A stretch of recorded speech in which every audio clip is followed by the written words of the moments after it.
নিজের নাম ব্যবহার করে ভুয়া অ্যাপ, ওয়েবসাইট ও এআই প্রযুক্তিতে তৈরি ভিডিও ছড়ানোর অভিযোগ তুলেছেন অভিনেতা প্রযোজক অনন্ত জলিল। সামাজিক যোগাযোগ মাধ্যমে দেওয়া এক পোস্টে এই বিষয়ে সতর্কবার্তা দেন তিনি। ফেসবুক পোস্টে অনন্ত জলিল লিখেন, কিছু অসাধু ব্যক্তি বা চক্র তার নাম ব্যবহার করে বিশেষ করে ক্যাসিনো ও জুয়া সংক্রান্ত ফেক অ্যাপ ও ওয়েবসাইট প্রচার করছে।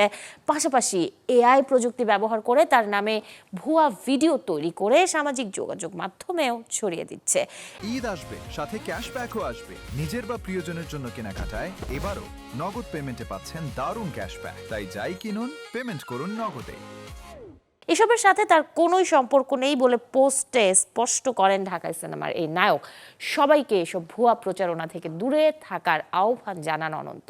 একই সাথে ভক্তদের উদ্দেশ্যে তিনি অনুরোধ করেন যেন তারা শুধু তার ভেরিফাইড ফেসবুক পেজ, ইনস্টাগ্রাম ও ইউটিউব চ্যানেল অনুসরণ করেন এবং অন্য কোথাও তার নাম ব্যবহার করে প্রকাশিত পোস্ট বা ভিডিও দেখে বিভ্রান্ত না হন।